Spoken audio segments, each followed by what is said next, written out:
Hello YouTube family and welcome back to the channel. Today I'm going to show you how to make my version of Zuppa Toscana. I'm Dawn and I'm living the Newcomb life.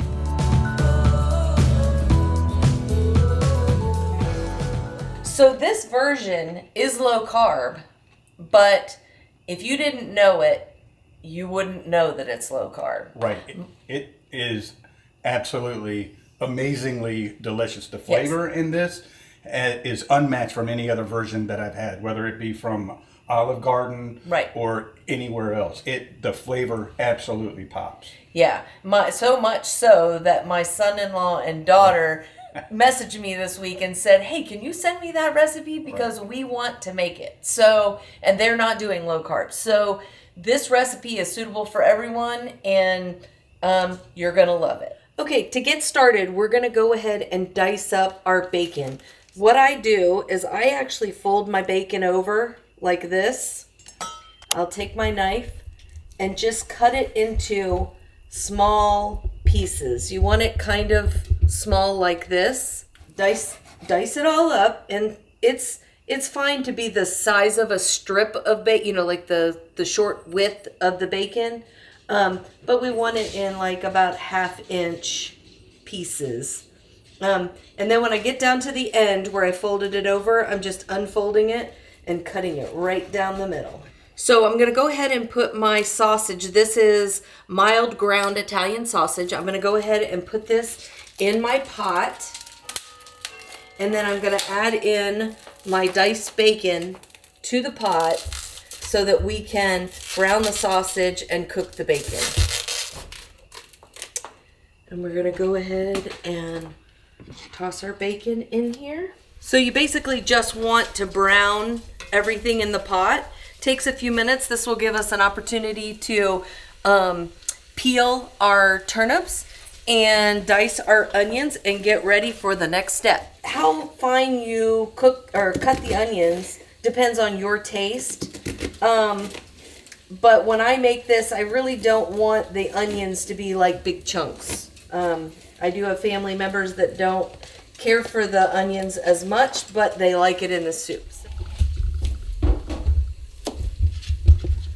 Okay. So what we're going to do is we're going to add, so I have minced garlic here.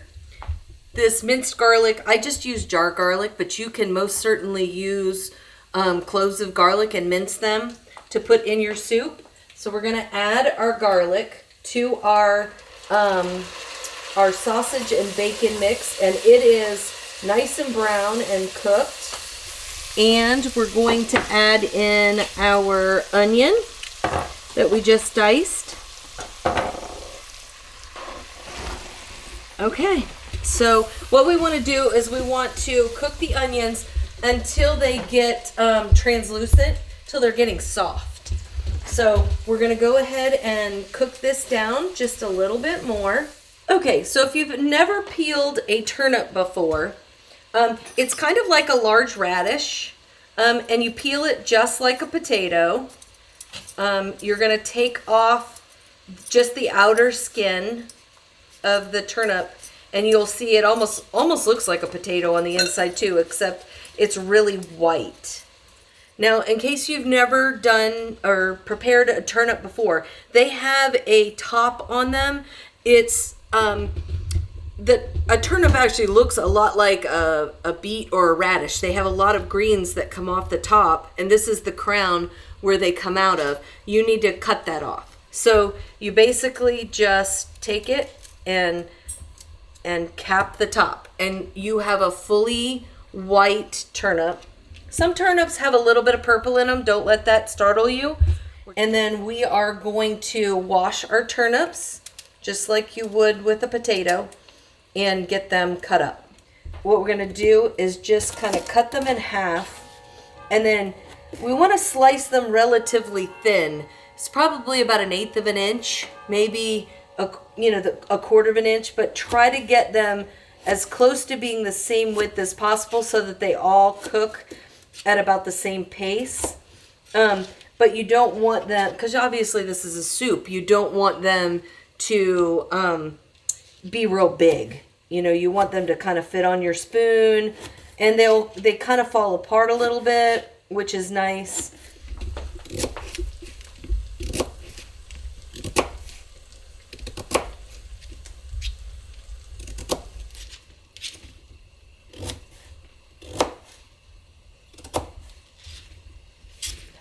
We have to drain off some of the excess fat off of the sausage and bacon. So I'm going to show you a trick, and you can do this in your sink, or I'm going to show you here in a bowl. So we're going to take a piece of aluminum foil, and we're going to put it down in our bowl and kind of just push it down and make a little cradle for the grease to go into. And then I'm going to place my strainer on here, and I am going to pour the grease down through the strainer. Well, I'm going to pour the meat will be caught in the strainer, but the grease will go through the strainer and into the aluminum foil.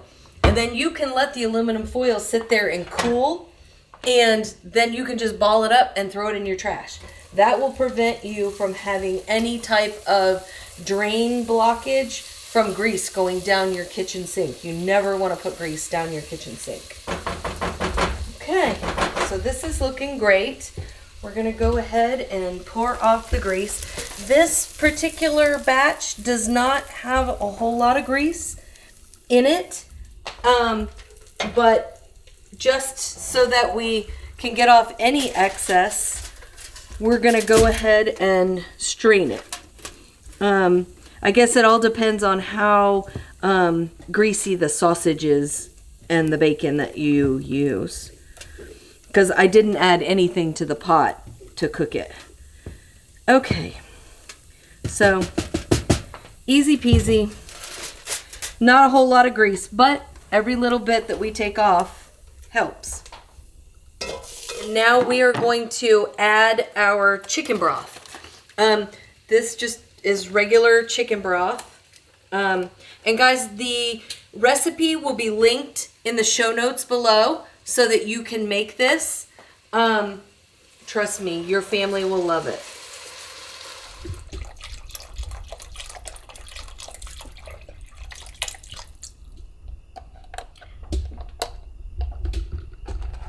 Okay, we're going to bring that back to a boil. We're going to add our turnips into our pot.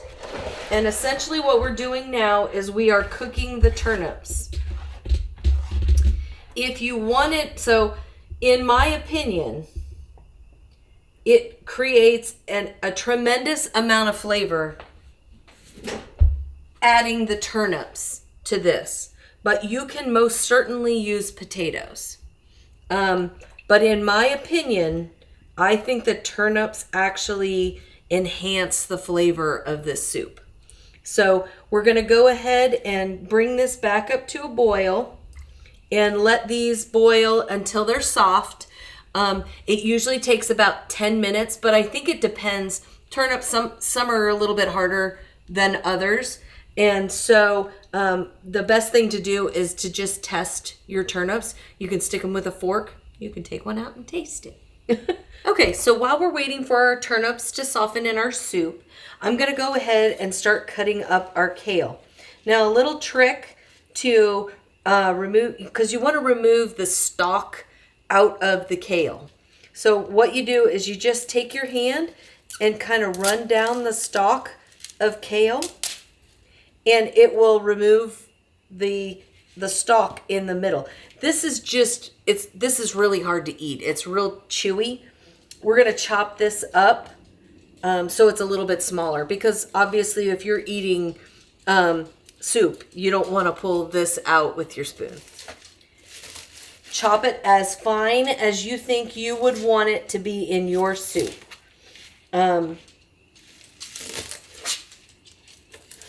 We love kale, so we add quite a bit, but you can add to your taste.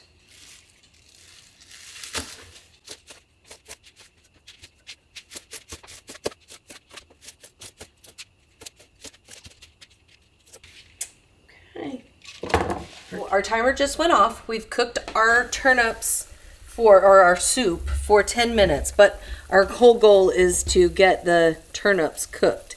And you can see, I don't know if you can see that on the air, but that piece of turnip literally just fell apart when I stuck the fork in it. These turnips are all nice and soft, and actually I grabbed a couple of the thicker ones, so that's perfect. So what we're going to do now is we're going to turn our heat down. We're going to let this calm down a little bit because it was boiling pretty well. We want to do that before we put in our heavy whipping cream because we don't want it to curdle. We don't want it to be so extremely hot. So we're just going to pour in our heavy whipping cream. And I'm going to scrape out all the goodness.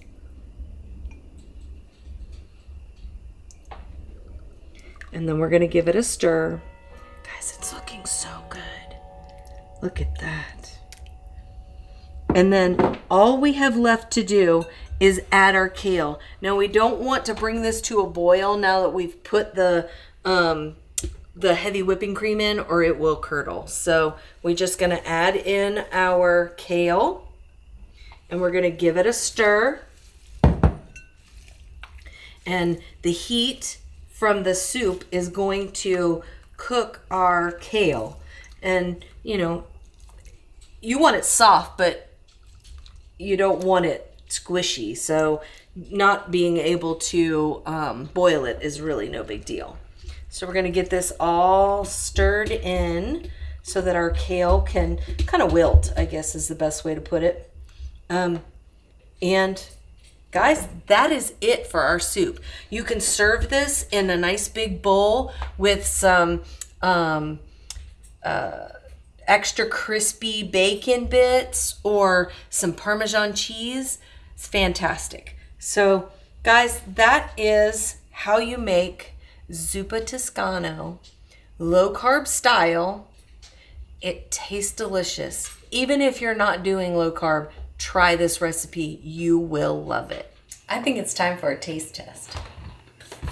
Did somebody say taste test? I'm ready for a taste test. Yeah. All right, you ready? It's gonna be hot. Yep.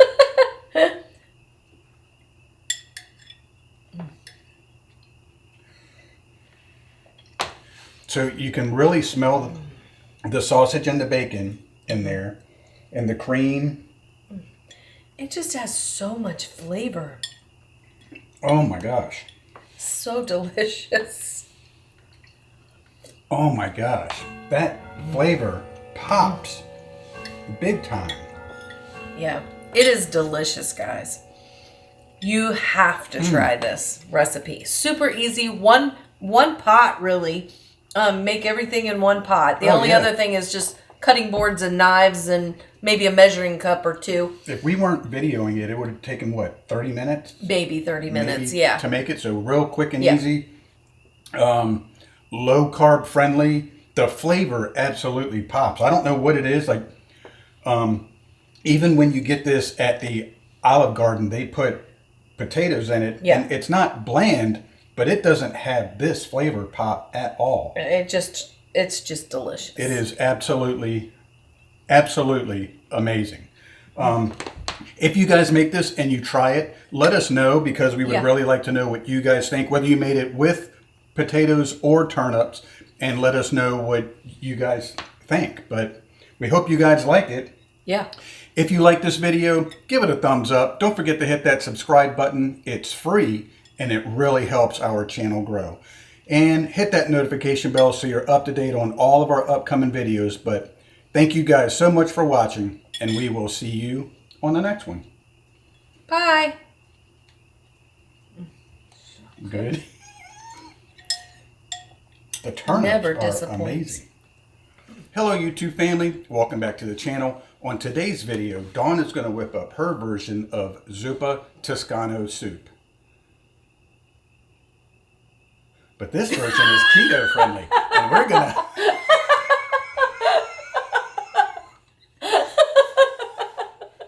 It felt too soon. Is it? I don't know. It's a little rushed there, babe.